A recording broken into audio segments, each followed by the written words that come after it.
Qaysası özünü ayaş bilmem la. Ben sizge neç qitim dedim. Ötülatla, kündü keçtim ötülatla, kündüzdüm ötülavatla. Talla avazır çırıp onu bu ne özden asıraydıgan bir cümle içqab etgen naştı qisla dedim onu dedim mi? Hem mente yaqıp biremdim bu öyge. Senin demek çoğunun yani aşağı ekilip çögültüp talla vazire dep gelip yani üzerine kömçeki özen çok dağıtıp atsa degine. Bu talla vazirden bana menfaat kıladigan neme var? Eli sen bek amrak kala var. Talla vazir şunda da bizim satamda. Mening nazarimda shunda bizim satada. Çünkü sen jiqroq oladigan bo'lgan ekan. Ben meydlere meşin töbdük çoğunda koş kılıp atıdı günde. Ötülep aram tapmakla. Mizan geçirip elbette no çeyseldim bir işkine çıkıp ısırım olmamda. Qıtıqırlık kılıp mağılam iş botası demiş öyde.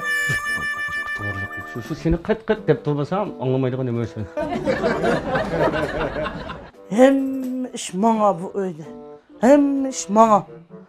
Mağa put kulağına at hep hem mağa. Şu sen bakal kötüreşik olmadı ki atımızda. He.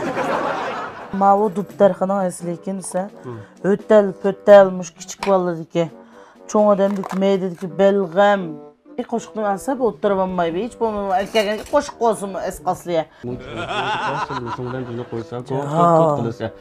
Pijazim yo'qlab qopdiki, bo'lmaydigan bo'lsa, baytpaqni selib etib boshqa. Qanday baqsa?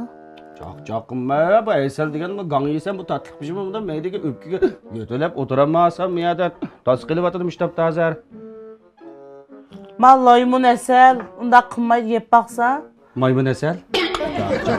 Laymonsun ötken asal manda qilib jüretliğe düşmeydi. Şunda asal.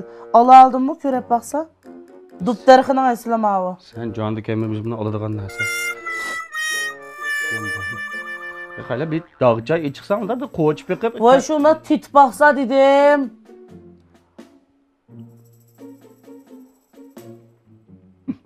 Noçuma? Ma başqasına oxşamaydı. Pek yaxşıyım o. Dadamı daim yete bunu. Mana berip bir yana bir 2'de 3'te ekilib olmam.